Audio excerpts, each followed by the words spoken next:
જસદણ તાલુકાના ખારેચિયા ગામે મહાકાળી માતા મંદિર પાસે એક મોટું વૃક્ષ અચાનક ધરાશાયી થયું. આ ઘટનામાં નજીકમાં પાર્ક કરેલી એક કારને ભારે નુકસાન થયું. સદનસીબે વૃક્ષ પડ્યું ત્યારે કારમાં કે તેની આસપાસ કોઈ વ્યક્તિ હાજર ન હોવાથી મોટી જાનહાનિ ટળી હતી. આ સમગ્ર ઘટના નજીકમાં લાગેલા સીસીટીવી કેમેરામાં કેદ થઈ ગઈ છે. સીસીટીવી ફૂટેજમાં વૃક્ષ અચાનક ધરાશાયી થઈ કાર પર પડતું સ્પષ્ટપણે દેખાય છે. ત્યારે જ પાસે ઉભેલા લોકોમાં દોડધામ મચે છે. સ્થાનિક લોકોના મતે છેલ્લા કેટલાક દિવસોથી વિસ્તારમાં પવન અને હવામાનમાં ફેરફારને કારણે વૃક્ષ નબળું પડી ગયું હતું. આ ઘટનાને પગલે વિસ્તારમાં ચિંતા વ્યાપી છે. સ્થાનિક તંત્ર દ્વારા આવા જોખમી વૃક્ષની તપાસ કરી સમયસર કાર્યવાહી કરવાની માંગ ઉઠી છે.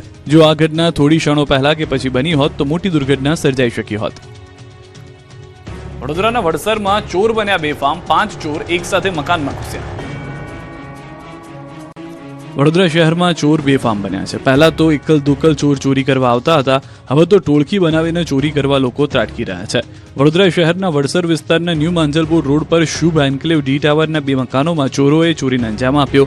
ડી ટાવરના D105 મકાનમાં રહેતા ઈશાનભાઈ માતાની ત્યાં રહેવા ગયા હતા અને મકાનમાં કોઈ ન હતું. ત્યારે રાત્રિના 2 થી 2:30 વાગ્યાની આસપાસ 5 જેટલા ચોરો શુભ એન્કલેવમાં ઘૂસ્યા અને તસ્કરોએ ચોરી કરી આશરે 2 મકાનોમાં સોના ચાંદી સિક્કા અને રોકડ મળીને કુલ 8 લાખ રૂપિયા જેટલાની ચોરી કરી ત્યાંથી પલાયન થઈ ગયા. ઘટનાની જાણ થતાં પોલીસ તપાસ આદરી ચૂકી છે. ભરૂચના કેલોદ ગામ નજીક ટેન્કર ભડકે પડ્યું. ભરૂચના કેલોદ ગામ નજીક ટેન્કરમાં અચાનક આગ લાગી જતા અફરાતફરીનો માહોલ સર્જાયો. ભભૂકી ઉઠેલી આગના કારણે રસ્તા પર વાહન ચાલકોમાં પણ ભયનો માહોલ ફેલાયો. આમોદ ભરૂચ રોડ પરથી પસાર થઈ રહેલા ટેન્કરમાં અચાનક આગ ભભૂકી ઉઠી હતી. જોતજોતામાં આગે વિકરાળ સ્વરૂપ ધારણ કરતા સમગ્ર ટેન્કર આગની ઝપેટમાં આવી ગયું હતું. ઘટનાની જાણ થતાં આસપાસના લોકો દોડી આવ્યા હતા અને ફાયર બ્રિગેડને જાણ કરવામાં આવી હતી. સદનસીબે આગની ઘટનામાં ટેન્કરના ડ્રાઈવર અને કંડક્ટરે સમયસર બહાર નીકળી જતા તેમનો આબાદ બચાવ થયો. જોકે આગ એટલી ભયાનક હતી કે ટેન્કર સંપૂર્ણપણે બળીને ખાખ થઈ ગયું હતું.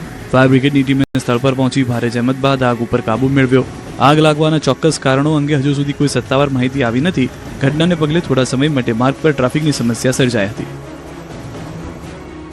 અમદાવાદથી નકલી વિમલ અને મહેકના પાન મસાલા બનાવતું કારખાનું ઝડપાયું.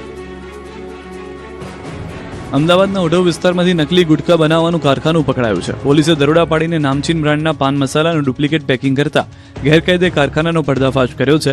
બ્રાન્ડેડ પ્રોડક્ટના નામે નકલી પાન મસાલા બનાવી માર્કેટમાં વેચવાના કૌભાંડમાં પોલીસે એક શખ્સની રંગે હાથે ધરપકડ કરી છે. ઘટના સ્થળેથી પેકિંગ મશીનરી અને કાચા માલ સહિત કુલ 3,34,000 રૂપિયાનો મુદ્દામાલ જપ્ત કરવામાં આવ્યો.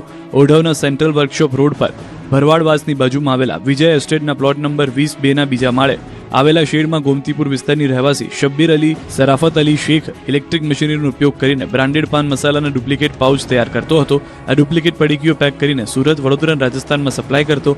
પોલીસે ઘટના સ્થળેથી પેકિંગ કરવાનું ઇલેક્ટ્રિક મશીન, તૈયાર પેકેટ્સ, પ્રિન્ટેડ પેપર રોલ, ખાલી પાઉચ, 10 કિલો સોપારીનો કાચો માલ અને 2 મોબાઈલ ફોન સહિત